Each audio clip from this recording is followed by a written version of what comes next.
pour ce DIY, il va vous falloir un plateau, de la fausse neige, de la corde, un rouleau de toile de jute, des rouleaux de dentelle, un rouleau de fil à paillettes, deux bougies, deux petits rondins de bois, un petit bonhomme en rapport avec le thème de Noël, une guirlande LED, des pommes de pin diverses et variées, dont deux sur lesquelles au préalable j'ai peint les bouts en blanc pour donner un effet neige sur les pommes de pin, et du papier craft.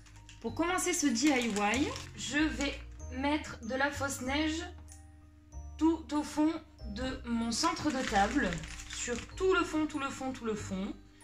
Je vais mettre donc une légère couche sans qu'il y en ait trop, puisqu'il va y avoir des choses par-dessus. Pour la suite de ce DIY, je vais prendre des bougies de deux tailles différentes. Vous pouvez en mettre 2, 3, selon ce que vous voulez faire avec ce DIY. Moi j'en ai pris 2 étant donné que je vais mettre des petites pommes de pin et d'autres choses autour pour compléter justement cette déco. Je vais faire donc 2 choses différentes. On va commencer par la grande bougie. Donc j'ai coupé sur la longueur ce petit morceau de jute qui fait tout le tour de la grande bougie. Je viens de faire pareil avec de la dentelle blanche qui va venir en fait se superpositionner par-dessus. Et j'ai découpé un rond dans du papier craft, un petit rond donc qui viendra se poser juste ici. Vous pouvez faire tout ce que vous voulez à la place du rond. Vous pouvez faire une étoile, vous pouvez faire un sapin, vous pouvez faire tout ce que vous voulez. Ça, vous laissez libre cours à votre imagination. Pour y coller, je vais donc utiliser un pistolet de colle chaude. Je vais donc le disposer au milieu de celle-ci, mettre un petit point de colle ici, un autre petit point de colle pour coller ici, et je ferai de même avec le ruban de dentelle blanche.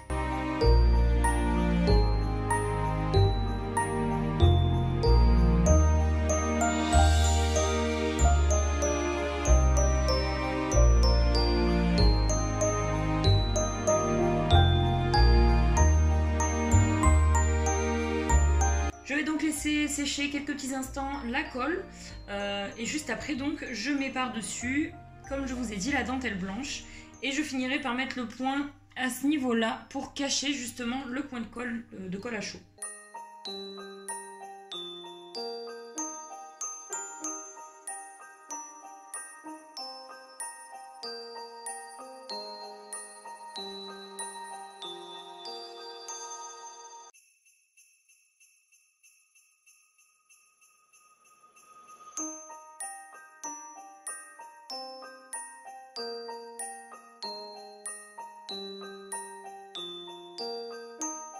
Après avoir donc réalisé la première bougie, je vais venir l'installer juste ici.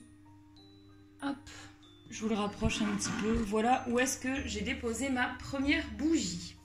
En ce qui concerne la deuxième, la petite bougie, je vais faire quelque chose de différent.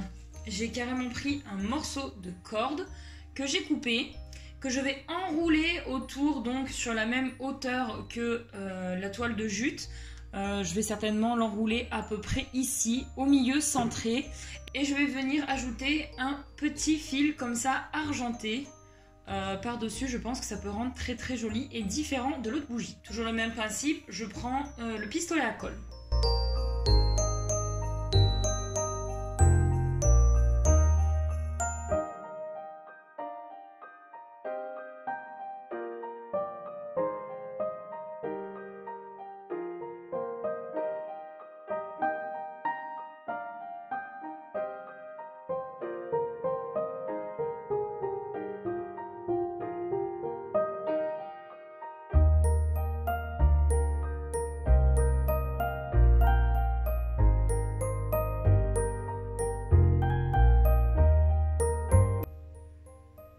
Donc voilà ce que ça donne une fois que c'est collé.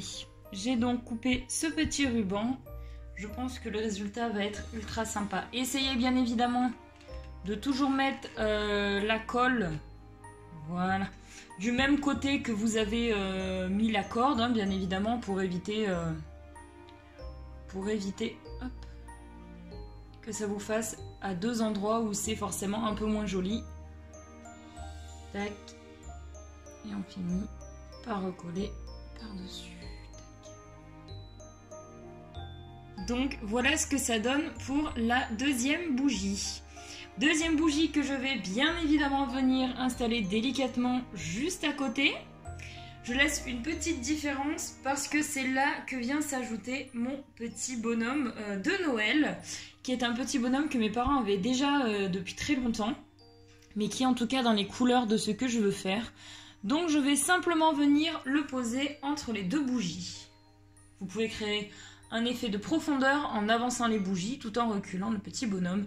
Après, ça c'est libre choix, suivant votre imagination. Donc on est déjà bientôt à la fin de ce DIY. Maintenant je vais venir rajouter les petites pommes de pin de tailles différentes. Essayez parce que c'est quand même beaucoup plus sympa au niveau justement, enfin visuellement c'est vraiment plus sympa. Donc vous les disposez où vous voulez. Sans oublier donc j'ai mes petites pommes de pin peintes en blanche sur le bout. Donc ça, alors moi je trouve que c'est vraiment quelque chose qui a son effet en fait. Voilà, ça fait vraiment son effet, ça fait vraiment son travail. Donc je vous conseille de le faire. Vous pouvez le faire pour toutes les pommes de pin ou une pomme de pin sur deux. Du coup, je vais un peu repositionner tout ça. Oups là. Tac, on peut très bien se dire... Voilà. On peut très bien se dire qu'on laisse ça un petit peu plus de côté. Moi, en gros, je rajoute un petit peu de profondeur à tout ça. Hop. Donc voilà ce que ça donne. Je pense que je vais pas charger plus en termes de pommes de pin. Ce que je peux donc vous conseiller, c'est rajouter ces deux petites fantaisies en fait. C'est des petits rondins de bois. Moi, il y a une petite étoile argentée. Je trouvais que c'était sympa. Vous pouvez par exemple la mettre, vous voyez, en bout juste ici. Je voulais en mettre une deuxième. Je pense que je vais pas le faire. Je pense que ça se suffit en lui-même. J'ai ici des petites paillettes, si je puis dire. Je ne vais pas mettre de confetti ou autre. Ça y remplacera. C'est une petite touche dorée que vous pouvez mettre du coup, hop, juste ici, au pied des bougies. C'est quelque chose du coup qui rajoutera, pareil, une petite fantaisie à votre centre de table. Pour terminer ce DIY, vous pouvez en fait soit le laisser tel quel, s'il vous plaît, soit rajouter une petite guirlande lumineuse que j'ai achetée à Action. Ce qui est dommage, c'est que celle-ci est rose, donc elle va un peu trop ressortir. Il en existe des transparentes. Mais étant en confinement, je vous tourne cette vidéo, je suis en confinement, donc je ne peux pas du tout aller chercher ou acheter de nouvelles guirlandes. Du coup, vous pouvez vous amuser à voilà, mettre la guirlande LED. Donc il faut vraiment bien la placer, la positionner pour qu'elle fasse tout le tour. Je fais ça, je vous reprends juste après. Donc voilà ce que ça donne avec la petite guirlande dedans. Je trouve que ça fait vraiment son effet. Comme je vous dis, ce qui est dommage vraiment, c'est qu'elle est rose, donc on la voit. Après le petit boîtier, n'hésitez pas à l'habiller avec un joli masking tape ou avec un joli papier cadeau pour que ce soit beaucoup plus joli, et à le laisser en fait, vous pouvez le coller sur un côté, ça reste super discret. Voilà, donc c'est là-dessus que ce DIY se termine. J'espère qu'il vous a plu. J'essaierai de vous faire d'autres vidéos pour Noël. J'espère vraiment que c'est quelque chose qui va vous inspirer à vous aussi. J'ai utilisé vraiment pas grand chose. C'est des choses que j'avais déjà, donc c'est du recyclé parce que je voulais pas dépenser des 100 et des 1000 pour faire un centre de table de Noël. Mais je suis vraiment contente du résultat.